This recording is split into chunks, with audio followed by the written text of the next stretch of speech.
This video sponsored by Buymood Shopping app. டிஸ்கிரிப்ஷனில் link கொடுக்குறேன், check பண்ணி பாருங்கள். இப்போ நம்ம வாங்க வீடியோக்குள்ளே போகலாம். இன்றைக்கி நாம் கிரேப்ஸை பற்றி பார்க்க போகிறோம். பொதுவாகவே விட்டமின் சி அப்படின்னாலே எல்லாருக்குமே ஞாபகத்தில் வர்றது ஆரஞ்சு பழம். ஆரஞ்சு பழத்தில் இருக்க அவ்வளோ சத்துமே திராட்சையில் இருக்குதுன்னு சொல்லுவாங்க. வாங்க இன்றைக்கி நம்ம அதை பற்றி பார்க்கலாம். திராட்சை தற்போது அனைத்து பருவங்களிலும் கிடைக்கிறது. மேலும் பெரும்பாலானோர் விரும்பி உட்கொள்ளும் பழமும் கூட. இந்த திராட்சையில் விட்டமின் சி மட்டுமின்றி ஆன்டி ஆக்சிடென்ட்கள், நீர்ச்சத்து, விட்டமின் கே மற்றும் பொட்டாசியம் போன்ற சத்துகளும் அதிகமாக உள்ளது. இதை உட்கொள்ளும் போது உடலுக்கு ஏராளமான நன்மைகள் கிடைக்கும். அதுவும் தினமும் ஒரு கையளவு திராட்சையை உட்கொண்டு வந்தால் பல நோய்களின் அபாயத்தை தடுக்கலாம். இப்போது திராட்சையை தினமும் சாப்பிட்டால் என்னென்ன நன்மைகள் கிடைக்கும் என்று பார்ப்போம். ஏற்கனவே கூறுவது போல திராட்சையில் விட்டமின் சி அதிகம் உள்ளது. இவை உடலை தாக்கும் பாக்டீரியாக்கள் மற்றும் வைரஸ் தொற்றுகளை திறம்பட எதிர்த்து போராடும். நோய் எதிர்ப்பு மண்டலத்தை வலுப்படுத்தும். எனவே திராட்சை தினசரி சாப்பிடுவதன் மூலம் நோய் எதிர்ப்பு மண்டலம் வலுவாக இருக்கும். திராட்சையில் ஆன்டி ஆக்சிடென்ட்கள் அதிகம் நிரம்பியுள்ளன. இந்த ஆன்டி ஆக்சிடென்ட்கள் உடலில் உள்ள செல்களை சேதப்படுத்தி புற்றுநோய் ஏற்படும் அபாயத்தை அதிகரிக்கும் ஃப்ரீ ரேடிக்கல்களை எதிர்த்து போராட உதவுகின்றன. முக்கியமாக இதில் ரோஸ்வரட்ரால் என்று அழைக்கப்படும் ஆன்டி ஆக்சிடென்ட் உள்ளது.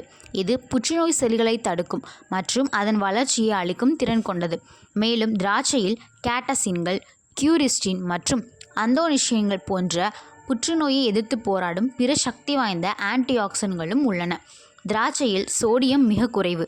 எனவே உயர் இரத்த அழுத்தம் கொண்டவர்கள் திராட்சையை தினம் உட்கொண்டு வந்தால் இரத்த அழுத்தம் அதிகரிக்காமல் இருக்கும். மேலும் திராட்சையில் பொட்டாசியம் அதிகம் உள்ளன. இது இரத்த அழுத்தத்தை சமநிலையில் பராமரிக்க உதவுகிறது. உடலில் பொட்டாசியம் மிகவும் குறைவாக இருந்தால் அது உயர் இரத்த அழுத்தத்தை அதிகரிக்கும். எனவே பொட்டாசியம் குறைபாடு ஏற்படாமல் இருக்க வேண்டுமானால் திராட்சையை தினமும் சாப்பிடுங்கள்.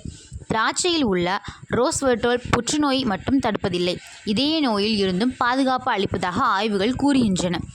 இந்த ரோஸ்வெர்ட்ரால் ஒரு ஆய்வில் சோடியத்தை விட பொட்டாசியத்தை அதிகமாக உட்கொள்பவர்கள் இதய நோயால் மரணிப்பது குறைவது தெரிய வந்துள்ளது. எனவே இதய நோயால் பாதிக்கப்படக்கூடாதெனில் திராட்சையை தினமும் ஒரு கையளவு சாப்பிட முயலுங்கள். அதுவே உங்களுக்கும் நல்லது. திராட்சையில் நார்ச்சத்து அதிகம் உள்ளன. எனவே உடலில் உள்ள அதிகப்படியான கொலஸ்ட்ராலை குறைக்க நினைத்தால் அதற்கு திராட்சையை சாப்பிடுவது சிறந்த தேர்வாக இருக்கும். திராட்சையை தினமும் சாப்பிடும்போது அது இரத்த நாளங்களில் தேங்கியுள்ள கொழுப்புகள் கரைந்து வெளியேற்றப்படும். ஆய்வுகளில் கூட தினமும் சிவப்பு திராட்சையை உட்கொண்டு வந்தவர்களின் உடலில் உள்ள கெட்ட கொலஸ்ட்ரால் குறைந்திருப்பது தெரிய வந்துள்ளது. திராட்சையில் கிளைசிமிக் இன்டெக்ஸ் குறைவு என்பதால் திராட்சையை உட்கொண்டால் இரத்த சர்க்கரை அளவு அதிகரிக்காது.